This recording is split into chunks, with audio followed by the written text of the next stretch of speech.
E salve Deus e salve a força. Boa noite, meu povo, minha bênção de todos. Estamos aqui agora para começar mais uma live conversando com Eli. Estou aguardando o pessoal entrar, estou aguardando o painel chegar. E vamos que vamos. Boa noite, meu povo. Deixa eu ver cá.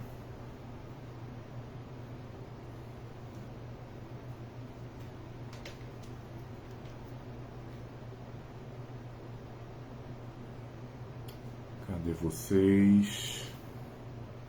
Mas ô de lá vem cá me ver.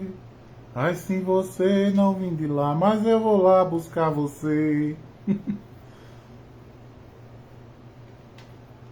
Cadê vocês?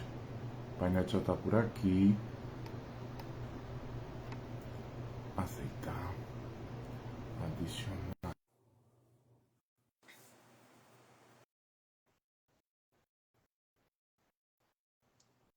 Cadê vocês?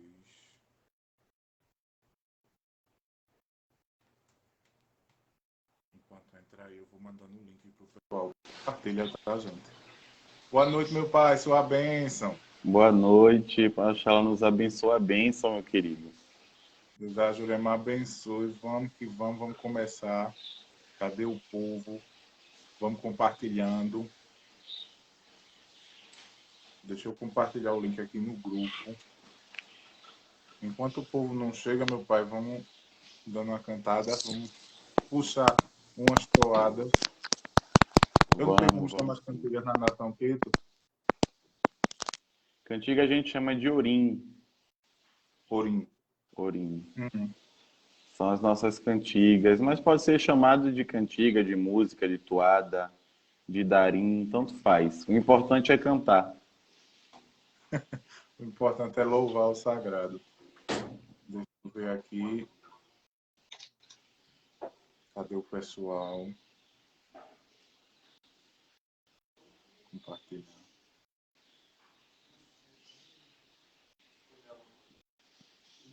Deixa eu juntar mais gente para a gente começar o nosso bate-papo. Tá certo. Viu?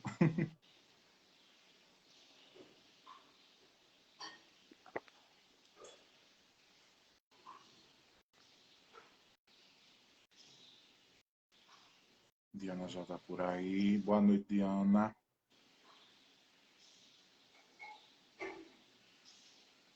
E vamos que vamos. Já começou a chegar o pessoal. Boa noite, meu povo. Babalu consegui. Ai, eu não consigo ler esses nomes. Boa noite, Motumbá. É Pai Marcelo, de Manjá. Boa bênção, meu pai. Bênção, pessoal que está entrando agora. Enfim, bora lá, Pai Neto. A abertura geralmente é apresentação para gente que já foi família. Estamos aqui juntos novamente.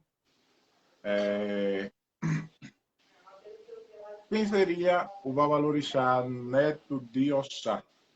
Vamos que vamos buscar Bom, esse vamos assunto. lá. Primeiramente, boa noite, a bênção de todas, de todos e de todas que estão assistindo. Muito obrigado pelo convite. Me sinto muito honrado nessas iniciativas que nós jovens proporcionamos, né? Somos vanguardistas em muitas ocasiões, sempre respeitando os mais velhos e a ancestralidade, mas até os mais velhos começaram novinho como a gente. Então, acredito que a gente sempre tem que incentivar e potencializar, porque é de pequeno que se faz o grande. E eu sou isso, eu sou pai neto de Ossá, conhecido como pai neto de Ossá, mas a pronúncia correta é Oxá. E sou jovem, hoje tenho 33 anos de vida, mas comecei meu sacerdócio muito novo.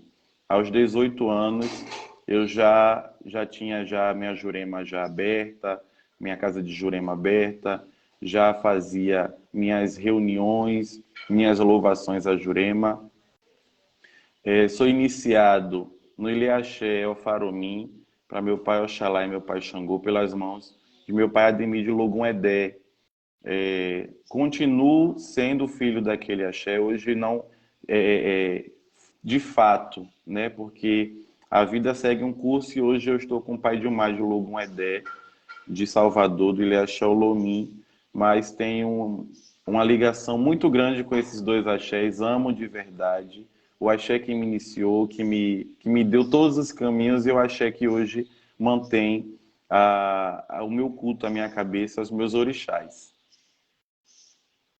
É assim mesmo. O senhor teve algum fato na vida? O senhor já nasceu dentro de uma casa de candomblé, dentro de uma família de candomblé, no caso? Ou o senhor descobriu o candomblé no decorrer da vida? Não, já nasci dentro do candomblé. Na verdade, eu venho de uma tradição, né, de sacerdotisas de candomblé. Eu sou o primeiro sacerdote homem de candomblé, mas já iniciou lá atrás, através de minha bisavó, né, que era uma pessoa ligada à religião, não era iniciada, mas era frequentadora da religião. Já minha avó, com 7 anos de idade, se manifestou com Pombogira, Dona Sete Encruzilhadas, e já teve o chamado já de novinha, né, com 7 anos, e foi dando seguimento, dando sequência, deu suas obrigações, iniciou, abriu casa, foi alorixá. Tenho tia-avó também que é alorixá. Tenho primos que são babalorixás, minha mãe é Ialorixá, meu pai era também da religião, meu avô, tanto parte de pai quanto por parte de mãe. A minha família ela tem faz parte da cultura, né? Porque o candomblé para mim não é só uma religião, é uma cultura onde nós somos é, povos, como é que se fala? Povos tradicionais, né? Nós seguimos um legado, somos perpetuadores desse legado, dessa tradição ancestral afro-ameríndia. É uma puxada que vem de berço. Me diga uma coisa, o senhor fala assim, o senhor acredita que o candomblé ele é para todos, ou ele é apenas para escolhidos, ou ele é uma missão que se vem de família, de ancestralidade? Porque candomblé é ancestralidade, né? Assim, um culto às nossas Isso. raízes, que assim possamos dizer. Então, o senhor acredita que isso vem de berço, todo brasileiro nasce com isso, ou o candomblé é separado? Porque tem gente que tem aquela frase que diz assim, o candomblé tá para todos, mas nem todos estão para o candomblé. Como é a sua visão sobre essa situação? Bom, hoje eu vejo o candomblé como uma cultura, né? Eu vejo o candomblé como um legado, como um modo de viver. O candomblé ele não é para todo mundo. Hoje eu digo isso, mas amanhã eu posso mudar de opinião porque a gente não tem uma opinião exata, né? A nossa verdade ela é tangível, mas ela também muda com o tempo, né? Devido às adversidades ou às imposições da sociedade, a gente muda a nossa opinião. E eu tenho total liberdade de dizer que eu mudo minha opinião quando eu achar, quando eu estudar, quando eu ver que algo tem mais coerência. Hoje eu digo que o candomblé não é para todo mundo. Os orixás, sim, eles são para todas as pessoas, porque a natureza é para todas as pessoas que querem prestar culto, independente de qual denominação dê para essa natureza, essa energia, essas divindades. Mas, em se tratando da filosofia de candomblé, da lida do candomblé, do trabalho de função, não é para todo mundo. Não é todo mundo que tem, mesmo que as pessoas queiram, não basta querer, tem que fazer as coisas acontecerem. Entende? Então eu não vejo o candomblé como sendo algo muito aberto para todo mundo. Até que a gente vê que a gente não é uma religião que abrange, né, as grandes massas aí, como a gente vê no cristianismo, no islão, né, no budismo. Nós temos muitas restrições e muitas coisas para seguir à risca, e isso, ainda mais hoje em dia, fica mais difícil ainda das pessoas seguirem isso. Então eu não vejo o candomblé hoje como sendo uma religião universal. Agora, os orixás, sim, com certeza eles são universais, são para todos. De fato, de fato. Então vamos entrar no tema da nossa live, tá? Vamos. Que seria o candomblé da nação Queto. A gente sabe que o candomblé ele é dividido em várias nações, mas para dar uma amarradinha bem, o que é historicamente o candomblé, onde ele nasceu, como é que funciona, que eu me lembro que o senhor fez até um mini documentáriozinho lá na Bahia, não foi? Sobre a barroquinha, etc. e tal. Conte um pouquinho aí para a gente do que o senhor pode contar, meu pai. Bom, o candomblé a gente não tem o dado exato de onde nasceu, porque em vários lugares do Brasil, simultaneamente, vários povos, eles cultuavam as suas divindades ao seu modo, entende? Aqui em Pernambuco, na Bahia, no Rio de Janeiro, no Maranhão, existem indícios de que, simultaneamente, o culto de orixá ele estava fluindo, estava acontecendo. Então, a gente não tem como dizer aonde nasceu, a gente sabe da origem, que é a matriz africana. Mas, em se tratando da nossa tradicionalidade, a gente, costumeiramente, né, indica que o candomblé ele iniciou ali na Barroquinha, em Salvador. Mas antes do candomblé ser denominado dessa forma, era chamado de calundu. E o calundu ele é muito mais antigo, e ele já acontecia em vários lugares. Calundu eram cultos familiares, abrangia também algumas outras famílias, mas cultuavam uma, duas, três divindades e deidades. Já o candomblé, como a gente entende hoje, que é um candomblé moderno, ele começou ali na Barroquinha, né, onde denominaram esse culto e essas práticas como candomblé, né, que é batucada na casa, ou toques de atabaques dentro de uma casa, e ali sim foi um protótipo do que hoje a gente pode dizer que é candomblé, né? Aquele culto a várias divindades distintas, de vários povos e nações, né? Oxóssi, Oxumaré, Xangô, Iemanjá. Aí foi aglutinando numa casa só todos esses cultos que se denominou o candomblé. Estou entendendo, meu pai, estou entendendo. Com a colonização, a gente sabe que o tráfico de escravos ele veio de várias partes da África, do Benin, da Nigéria, da Angola, do Congo, dos povos Minas também.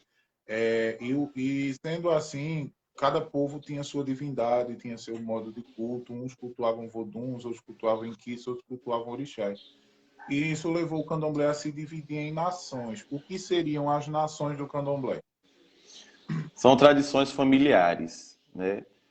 São as formas como as pessoas encontraram devido à sua própria origem étnica. Por exemplo, a gente tem aqui em Recife muito expressivo o culto da nação Ebá. Mas essa nação Ebá, ela cultua divindades de Oió, cultua divindades de Queto, de Oxobô, né? Só que a fundadora, ela é de Ebá. Então ela deu ali a tradição, o costume dela de Abel-Cutá, de trazer essa nação Ebá, como do Queto também. Dentro da tradição Queto se cultua divindades de vários panteões e de várias nações e territórios. Por exemplo, existe o culto de Oxum, que não é de Queto, é de Oxobô. Existe o culto de Olufã, que é de Ifã. Existe o culto de Oxoguian, que é de Ejibô, de Emanjá, que é de Abel-Cutá. Enfim, só que as fundadoras, né, elas vieram de Queto, que é um território, né, é um reino, são cidades-estados, né? Então é um estado, é um território de onde é a origem dela. Posteriormente, um grande sacerdote, né, que é Bambocheu Bitiko, que é originário de Oió, que aprimorou este culto. Então é muito normal a gente poder dizer que a gente é do costume Queto, ou que a gente é de Oió, ou que a gente é de Ebá também, já se tratando da minha família, né? Porque a gente que é descendente da matriz do Ileiaumi Axé Yamacê, somos Ebaraquê, né? É de Abel Kutá, fundadora do Gantuá. Então a gente tem essas ramificações, entende? E também foi uma forma que o próprio colonizador investiu de deixar que a gente ficasse separado. Separar todos nós por nações era uma forma de que a gente não se unisse e não criasse força, né? Porque a união ela faz a força, né? Quando os povos se unem, eles têm poder. Então era mais fácil cada um cultuar a sua panelinha no seu lugar, a sua cabaça no seu lugar, a sua quartinha no seu lugar, do que a gente se organizar enquanto sociedade e poder, né, como teve aí as revoltas, né, como teve a revolta do Malê em 1830, na década de 1830, que potencializou essas falas, potencializou a nossa força E depois ainda dessa revolta é que houve sim essa questão de separar mesmo, de deixar cada um na sua, e a gente acaba absorvendo isso devido a essa questão colonial, né? De achar que uma nação é superior à outra quando não existe hierarquia entre as nações, né? A gente está reproduzindo e repetindo algo que nos foi imposto, né? Onde a gente, com essa questão de dizer que é melhor que o outro, a gente acaba não se unindo. Entendido, entendido. Quero parar aqui para dar uma boa noite a Paulo de Alcântara. Vou, Paulinho, tá aqui na live. Sua bênção, vou. Próxima Amo, live eu amo, quero uma live com amo. o senhor, viu? Pai Oscar também, sua bênção, meu pai. Mãe Isabelle também aqui da cidade de Gravatá. E entre demais pessoas que também estão por aqui. Não vai dar para citar nome por nome, porque muita gente acaba passando e a gente não vê. Mas, enfim, meu pai, entrando na nação Queto, o senhor já deu uma adentrada sobre a questão de origem, essas coisas. Mas o que se cultua? Qual a diferença dela para as outras nações? É, no Queto, o que é que se tem que, vamos dizer assim, de diferente do Nagoebá daqui de Pernambuco, ou da nação Xambá, ou da nação de Angola, e por aí vai. Explica um pouquinho aí para a gente, dê uma palhinha aí para a gente. Bom, a gente que é de Quito, a gente tem como ancestral primordial Oxóssi, né? Tendo em vista que foi o primeiro orixá que nós trouxemos, né? Nossos ancestrais trouxeram para o Brasil. Que Odé em Popô, Ajé em Pacó, ou Odé em Sambô, depende de quem, de qual culto ou tradição que se denomina, mas a gente costuma dizer que é Odé em Popô, Odé em Pacó. Foi o primeiro ancestral trazido para culto aqui, né, com as senhoras que vieram de Queto. Então ele é denominado como nosso imperador, né? Ele é quem administra, ele é quem direciona a gente, ele é quem determina como a gente tem que fazer as nossas funções e tradições. Como no Ebá, que a ancestral maior é Iemonjá, como em outras tradições, né? No Efon, que é ancestral maior, é Oxum, né? E Oloroquê. Enfim, dentro do nosso costume, o nosso ancestral maior é Oxóssi. Então, por isso que a gente traz esse culto tão expressivo de Oxóssi. Agora, claro, o rei do candomblé é Xangô, né? Muitas pessoas acham que Xangô é rei de uma nação. Não, Xangô não é rei de uma nação. Xangô é rei do candomblé, de uma forma geral, independente da nação. Tanto é que as principais casas matrizes de Queto, elas pertencem e pertenciam a Xangô. O candomblé da Barroquinha, apesar de ser Oxóssi a primeira divindade cultuada, a casa era de Airá, que é Xangô, né? O Cantuá, né, que é uma casa muito conhecida, ela também pertence à família de Xangô, a Yamacê, que é a mãe de Xangô. A Casa Branca, ela também pertence a Xangô, né? Tendo em vista que Anaçô é um título honorífico, né, de Xangô. O Opoafonjá também é de Xangô. Então, mesmo que a gente diga que Oxóssi é o rei de Queto, né? Dentro do nosso costume, a gente diz que Oxóssi é o imperador, mas o rei do candomblé é Xangô. Então, assim, trazendo para essas questões de diferença, por exemplo, nós agregamos muitos cultos, né? Nós acabamos aglutinando muitos cultos dentro da nossa tradição, do nosso costume. E isso é bem normal em todas as sociedades. Existe até um termo para isso que dentro da política é municipalização, globalização, massificação, né, de uma cultura se sobressair, aglutinar as outras e as outras passarem a fazer parte como se fosse Queto.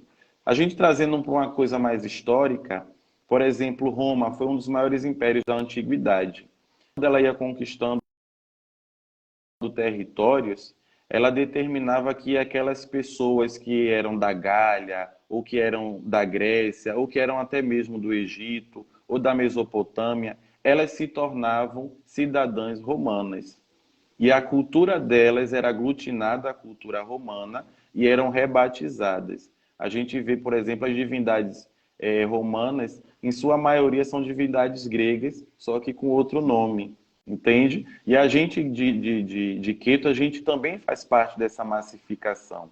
A gente vai aglutinando cultos, vai dominando esses espaços e muitas tradições acabam se nagotizando, né, ou queturizando, e acaba que a gente se torna homogêneo, né, nessa questão toda. A gente vê aí a influência do Queto em muitas outras tradições que nem têm origem dentro de Queto, mas acabam aí adaptando e a gente vai abraçando, porque o hino do Queto fala disso. Nós somos filhos de Queto, então nós nos abraçamos. Que isso nos dá boa sorte. Então a gente vai abraçando todo mundo, todas as nações são bem-vindas, até se tornarem a nossa própria nação. O senhor falou aí da questão da nagotizar, assim, né? Algumas divindades de outras regiões entraram. E até uma dúvida que eu tenho é que me disseram que Nanã e a família dela, algumas divindades ali, eram do Vodun do Benin. Essa informação procede? Bom, quando eu falo sobre nagotização, muitas pessoas confundem quando eu digo que sou nagô. Eu sou nagô, todos nós que somos de Queto somos nagô.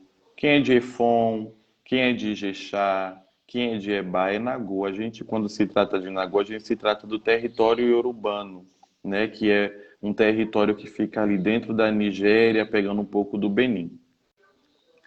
Se tratando de Nanã, não, Nanã ela é uma divindade nagô.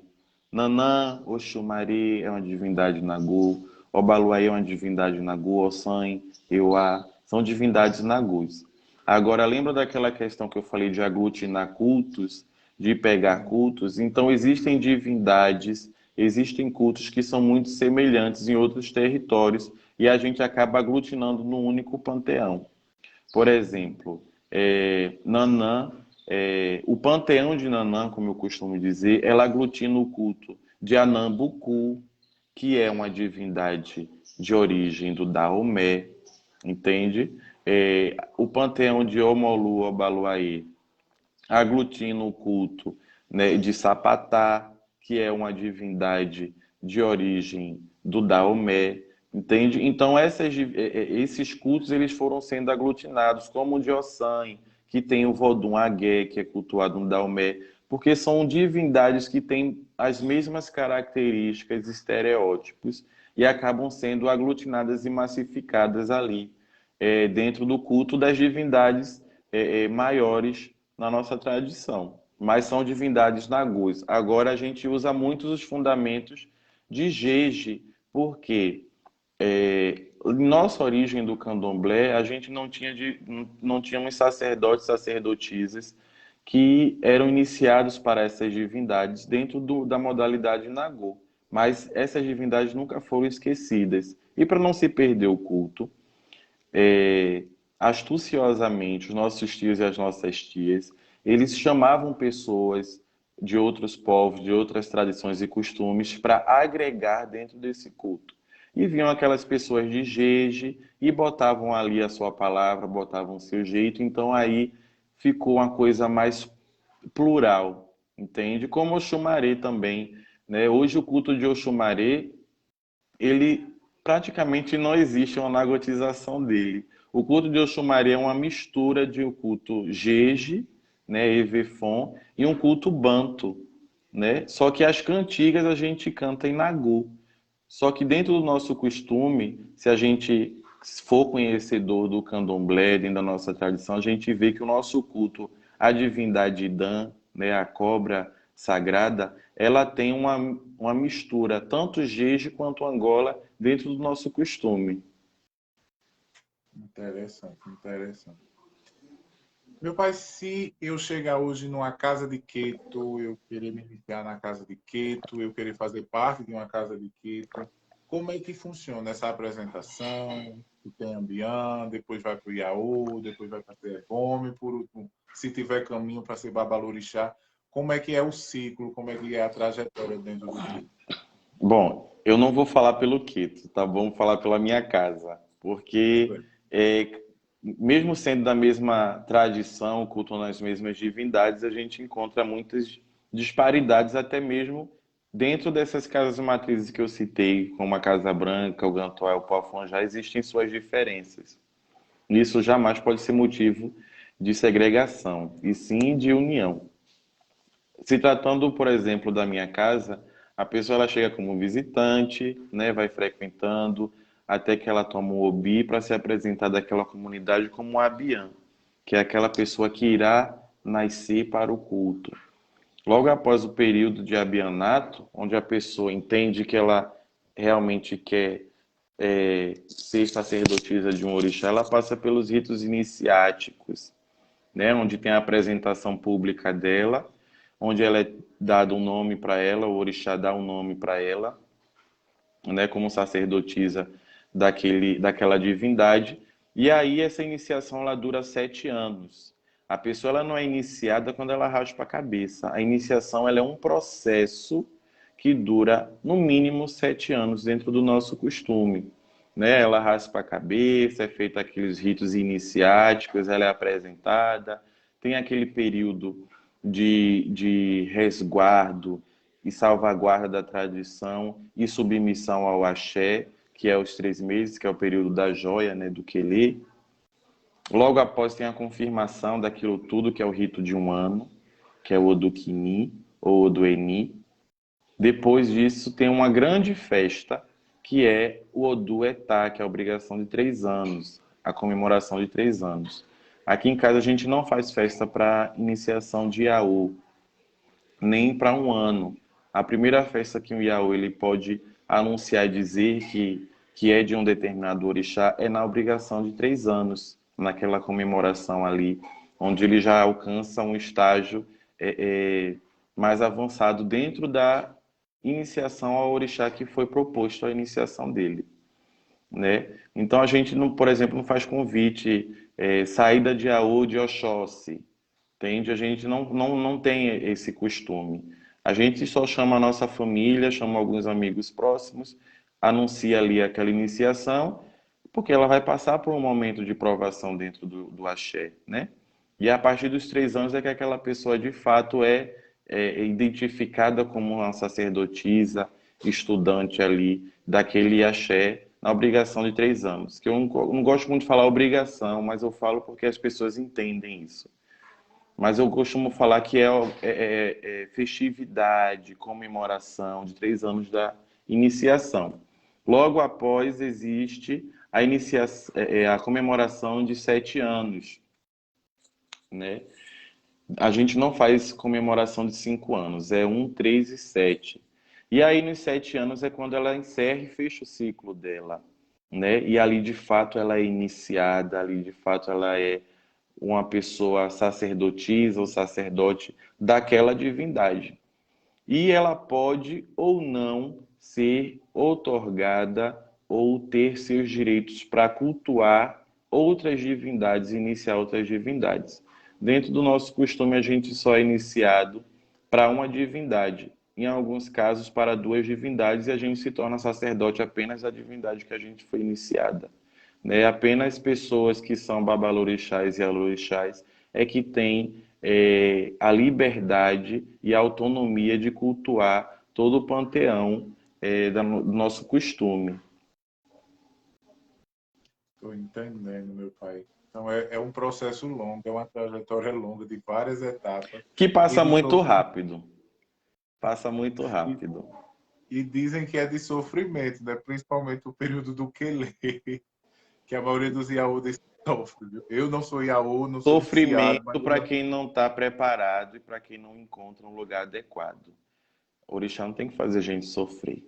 O orixá tem que abençoar a gente, fazer a gente feliz, porque o orixá não quer sofrimento da gente, ele quer a nossa felicidade. Agora, existe sim essa questão de abnegar muitas coisas, porque você se propôs aquilo, entende? sim, Então não adianta reclamar depois, porque ninguém entra para fazer santo sem saber que vai passar pelas coisas que tem que passar, entende? É como um monge que vai ficar lá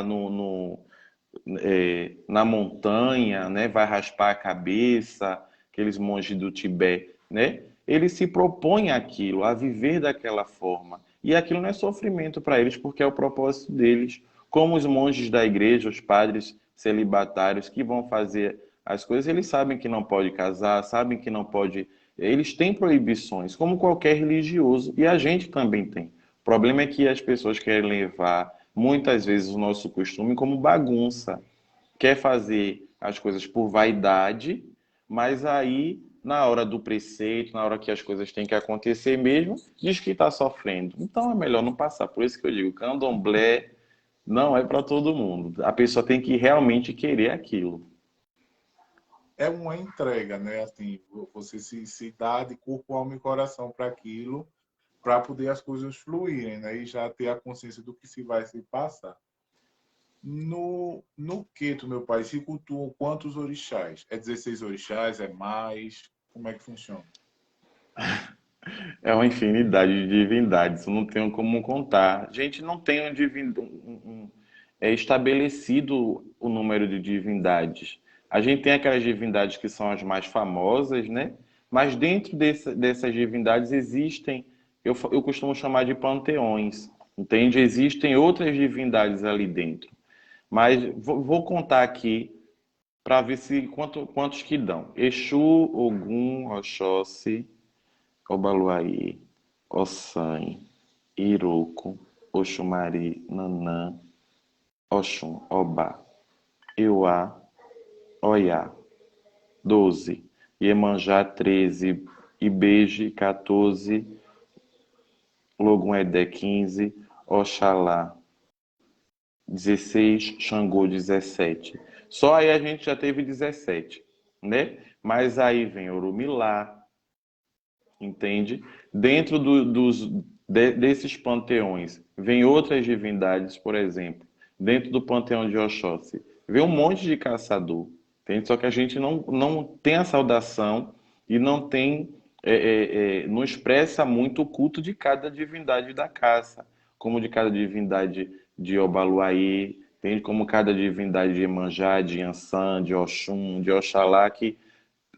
Divindade Funfun é um panteão gigantesco. Existem mais de 20 divindades da criação, mas todas são cultuadas como Oxalá, entende? Mas cada divindade é única. Por exemplo, Oxoguian, Oxalufã, Ipejá, é, Burucã, Idancô, Ocô. Isso são divindades, entende? Mas a gente costuma dizer só Oxalá. Então, só nessa continha que eu fiz aqui foram 17, né? Se Imagino for a continuidade. destrinchar, então tem muita coisa aí.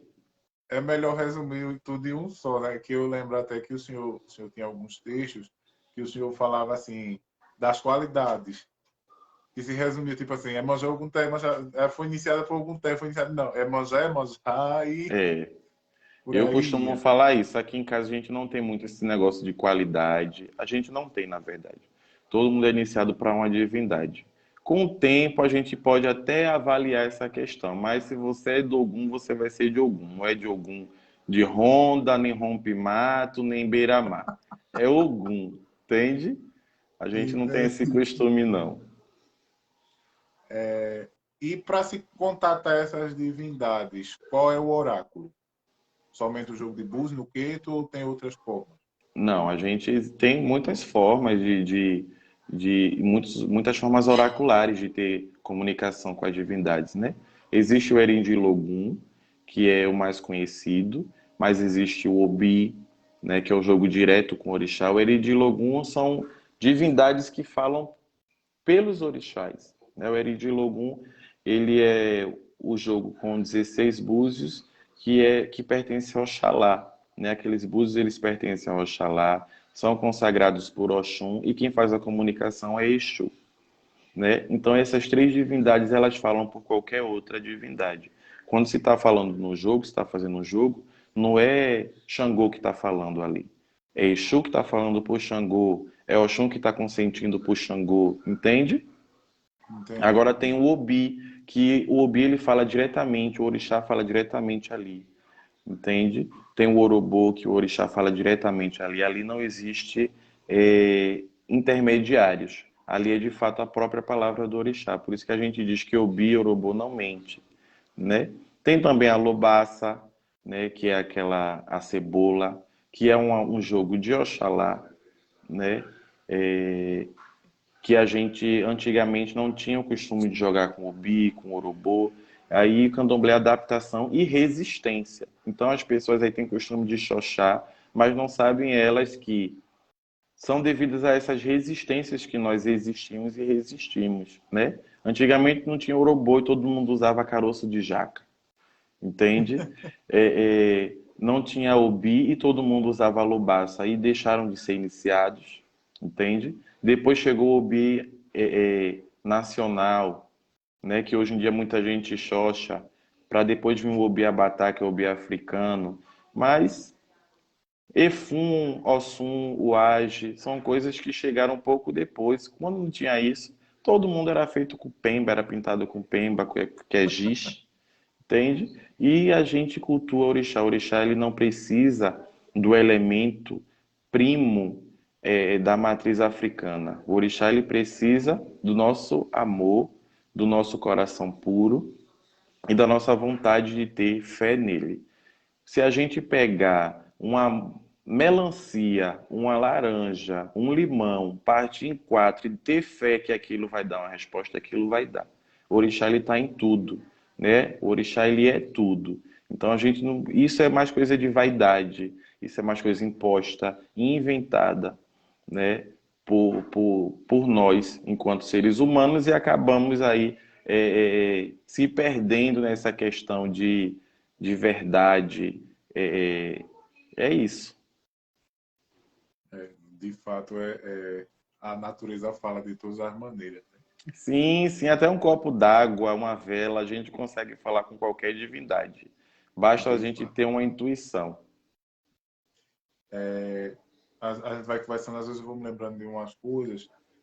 Sobre a questão de cultuar espíritos, à parte, no caso assim.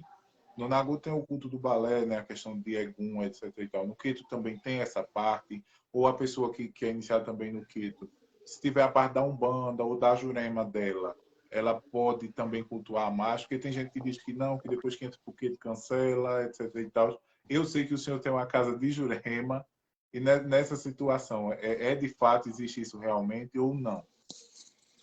Bom, a gente não faz nada sem o consentimento dos nossos ancestrais.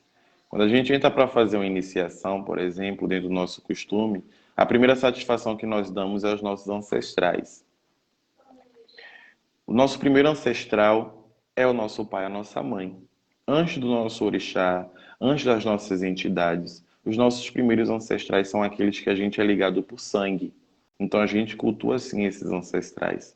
Tanto os que estão vivos, quanto os que não estão mais no plano físico. A gente tem sim um culto a esses ancestrais encarnados, que é o culto aos Essais, né, que a gente costuma chamar de Essá, né, que é o culto dentro do candomblé é Essá, e dentro da modalidade de Lessegum é Babaegum, né, que é também uma modalidade, um braço, né, da nossa nação, né, da nossa tradição, que é o culto Lessegum. E a gente cultua ali todos os nossos ancestrais, sejam eles sanguíneos, sejam eles da nossa tradição é, do candomblé, né? Ou sejam eles também as próprias entidades. Né? Os nossos primeiros ancestrais, os verdadeiros orixás dessa terra, são os nossos caboclos. E os orixás, eles reconhecem isso.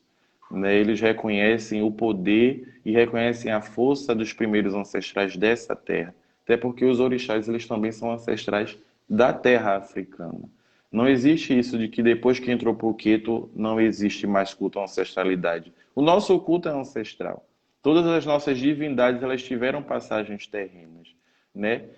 As pessoas que são iniciadas para orixá na África são chamadas de Elegum, senhores de ancestrais, senhores que são montados pelos ancestrais, né? Que é o cavalo, entende? É a forma que a gente fala na Umbanda ou na Jurema de cavalo, né? De pessoa que é montada por uma entidade, por um espírito. E orixá é isso também. Não tem diferença, não. E as pessoas têm que parar de hierarquizar orixá e entidade. tudo é vento, tudo é guia e tudo que é o nosso bem proporciona a nossa melhor vida. De fato, de fato. Eu priorizei a nação Quito por um motivo. Assim, sempre que eu vou pesquisar sobre a questão de candomblé no Brasil, é uma das nações que eu acredito que tenha se tornado uma das mais populares, porque você fala com gente do Rio Grande do Sul, fala que tem a nação de candomblé lá, Quito. Fala com gente do Norte, eu tenho amigos meus do Amazonas que são iniciados na tradição do Quito. Então, na sua opinião, nos seus conhecimentos, nos seus estudos, por que o Queto ganhou essa proporção tão grande, assim, maior do que as outras nações, vamos se por assim dizer? Não sei se é uma pergunta meio pretensiosa, mas Não, é uma pergunta maravilhosa, inclusive. Bom, todas as nações elas eram grandiosas até meados da década de 60. Em cada região tinha sua modalidade, sua forma de cultuar os seus orixás dentro das suas tradições. Só que a partir do momento que as portas do Candomblé de Salvador se abriram para os artistas, aí o Queto ele ganhou uma maior evidência, né? Quando as nossas grandes matriarcas resolveram, de uma forma, fazer o candomblé ser mais acessível e desmistificar, né, devido a tantas repressões que nós tínhamos, os artistas eles tiveram a permissão de levar o nosso culto à mídia. E esses artistas que foram mais famosos são artistas que frequentavam essas casas de Queto, né? O Cantuá, o Poafonjá, né? A Casa Branca. Então as pessoas foram trazendo, foram ficando mais curiosas, né? Ah, Maria Bethânia, Caetano Veloso, Gal Costa, que nos deixou agora recentemente, são pessoas iniciadas, né? No candomblé Queto, né? No Cantuá. Jorge Amado, que era do Opoafonjá, enfim, Pierre Verger, que frequentou o Opoaganju. Essas pessoas elas foram dando ênfase a essa modalidade porque era a modalidade que elas conheciam. Então aí as pessoas se criava mais interesse, né? Ah, porque é mais bonita. Não tem nação mais bonita. Tem a mais famosa porque tem gente mais famosa que espalhou isso para adiante. Entende? Mas é depois aí da década de 60, com os Novos Baianos, 70, com Clara Nunes, 80, que essa questão de orixá se sobressaiu aos voduns, se sobressaiu aos inquices. Entende? Então, por isso essa questão de ser tão famosa e acabar aglutinando todas as outras. entendo como levantamos todo esse conceito histórico e agora é uma pergunta para o senhor mesmo, sua opinião, de fato. Do seu íntimo, o que é o candomblé para o senhor? Candomblé, para mim, é. Bom, o que é o candomblé para mim, meu Deus? Eu não consigo viver outra coisa. O candomblé para mim sou eu. É minha vida, é meu respirar, é meu caminhar, é uma filosofia de vida, não é uma religião, né? Existe a prática litúrgica ali, de fato, dentro do quarto do orixá, né? Na hora do obi, da água no chão, do acaçá, na hora do rito. Ali é o religioso. Mas o candomblé, para mim, é resistência, é a minha cultura, é eu andar na rua e reconhecer uma pessoa que é parente minha, mesmo sem a gente ter uma ligação, mas a gente tem a mesma ancestralidade. O candomblé, para mim, é essa resistência cultural, é trazer o legado de um povo, né? Eu não me vejo como sendo brasileiro, entende? Depois de a gente estuda tanto, a gente vê que nós somos povos tradicionais. Nós somos como os ciganos, nós somos como os judeus, nós temos a nossa origem, que é lá em outro território, e a gente perpetua essa tradição aqui no Brasil, entende? Eu vejo o candomblé como isso tudo e algo mais, que é uma coisa que eu ainda não consigo sintetizar para explicar, mas eu espero que você esteja me entendendo um pouco. Sim, Mas eu sim. vejo isso. Candomblé sou eu, o candomblé é você, o candomblé somos nós. O candomblé é um povo, é um legado, não é só uma religião, é uma cultura e uma tradição. É bem isso. É uma coisa que está acima de nós, é uma coisa grande, É. realmente. Meu pai, e cantigas, assim, falei no começo e eu vou falar agora. Me canta pelo menos uma que o senhor mais gosta, assim, do candomblé, que toca a sua alma, que lhe lembra algo, que puxa o senhor ali para o meio. Poxa, tem tanta cantiga que eu fico. Na verdade, todas as cantigas para mim são emocionantes, porque é muito complicado você cantar algo como um papagaio, sem entender aquilo que está cantando, né? Só fazer barulho com a boca. Então eu consigo entender muitas das coisas que eu canto. Acho que de tudo no candomblé que é cantado, eu entendo uns 85 a 90%. Então, para mim, é muito emocionante qualquer cantiga no candomblé. Eu não tenho como dizer uma que me toque mais, porque qualquer cantiga me deixa muito motivado, dependendo da minha emoção naquele momento. Que aquela palavra, aquele hino toque meu coração, entende? Mas por agora, por a gente estar falando de do candomblé, estar falando sobre a minha tradição que é Queto, eu vou cantar sobre o nosso ancestral, que é aquele que proporciona bons herdeiros, né? Arolê, aquele que proporciona a fartura, a bonança, aquele que é dono do nosso chão, né? Que é Oxóssi, o nosso grande rei e patriarca, que é essa cantiga aqui. Awa ni shomoderoku, que mapa queran. Awa ni shomoderoku, que mapa queran. Araí, ode arolecum. Awa ni shomoderoku. Que mapaqueram. Essa cantiga é linda porque, como todas as outras, mas ela fala sobre algo de manter a nossa comunidade, né? A gente ali, a gente nesse momento está dizendo que nós estamos ali para ver o nosso caçador chegar, aquele que mata e traz a carne para a nossa roça, aquele que é herdeiro do leopardo, aquele que propicia a boa caça, a nossa fartura, aquele que detém o poder de proporcionar a gente bons herdeiros para que a nossa nação, a nossa tradição, a nossa cultura não morra, não se perca. Então, que a gente tenha sempre comida para o nosso povo, que a gente, todo mundo com a barriga cheia, estuda melhor, dorme melhor, vive melhor. Então, isso é uma questão social até da gente entender o candomblé, né? Da gente cultuar nossas divindades pedindo, por exemplo, ao Oxóssi que ele deixe a gente sempre farto, com bons alimentos, para que a gente possa fazer a nossa roça, a nossa vida, o melhor lugar para os nossos herdeiros, né? Que são eles que irão lembrar da gente e manter o que a gente constrói. Axé, meu pai, axé. Então a gente já está se encaminhando para o finalzinho da nossa live, que eu sei que o Mas senhor está muito já. corrido.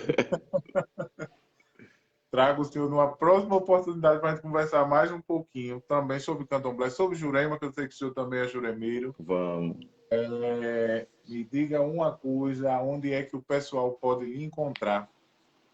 Bom, tem as redes sociais, né? Que é o Instagram do Axé Congonhal, que é o nosso terreiro, Ilê Axé Yaomiorum, que é conhecido como Axé Congonhal. E o arroba do Instagram é arroba Axé Congonhal, Axé com X, normal, né? AXE Congonhal, Congonhal, Axé Congonhal. Por enquanto é a nossa única rede. Eu só ativei o Facebook para fazer estar aqui nessa live. Me sinto muito honrado pelo convite. Não fico muito no Facebook, porque o Facebook está muito complicado hoje em dia, né? A reprodução do racismo, da intolerância entre os nossos está muito grande, então eu prefiro evitar. Também tem o WhatsApp, né, que encontra lá no Instagram do Axé Congonhal. A gente tem aqui a nossa sede, que hoje ainda está na Rua Congonhal, número 26, aqui no R2, no Ibura, em Recife. Mas a gente está fazendo a transferência, né, para um espaço bem maior. Nossa roça, ela saiu de 100 metros quadrados para um território de 10 mil metros quadrados, né? As margens da barragem de Duas Unas, é um espaço ligado à natureza, com muitas árvores, tem rio, né? O rio passa no nosso... não é um rio, né? É uma represa, né? Que a gente tem acesso, né? E em breve a gente vai estar, de fato, dando seguimento e sequência lá. Mas para me encontrar, Axé Congonhal, só botar Axé Congonhal que todo mundo me encontra no Google ou no Instagram. De algum jeito, em todo caminho se dá em Pai Neto. Então é isso, gente. Eu quero deixar uns avisos aqui antes de encerrar, tá? O primeiro é que essa live vai ser repostada no YouTube, porque no Facebook ela não tem um alcance tão grande como o YouTube, para a gente levar esse conhecimento a demais pessoas, tá? O segundo é que domingo, agora, dia 27, vai ter o primeiro encontro de juremeiros e juremeiras lá em São Lourenço da Mata. E eu vou levar uma caravana daqui, eu vou com o pessoal para o primeiro encontro de lá. E o terceiro é que no dia 11 de dezembro, aqui em Gravatá, inclusive o senhor está convidado, Pai Neto, para a nossa primeira caminhada de terreiros aqui da cidade de Gravatá. Estou sempre anunciando em tudo que é canto. Vamos que vamos, gente. Vamos mostrar que o axé tem força. E como foi dito aqui hoje, a união faz a força e precisamos da ajuda de vocês para lutar contra o preconceito, contra a intolerância e por aí vai. Então é isso, meu pai. Eu lhe Perfeito. agradeço por demais, tá? Se o senhor tiver algum recado, alguma consideração final, alguma coisa para falar, está aberto aí para o senhor. E nós, depois disso, encerramos.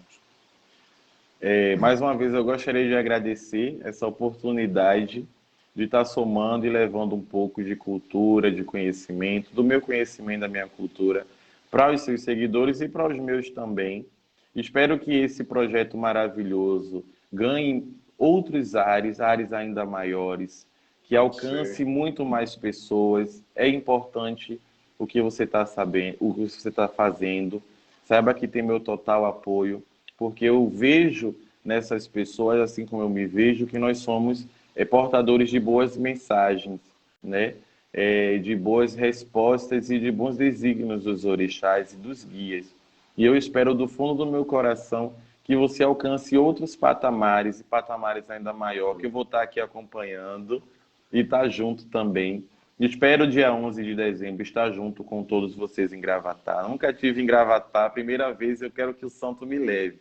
Que seja um Venha motivo embora. ancestral que me leve para Gravatá. Em Gravatá tem eletricidade, mas ninguém sabe quem foi que botou. E eu quero ir para Gravatá para aprender e saber quem foi que botou. Venha-se embora que nós explica.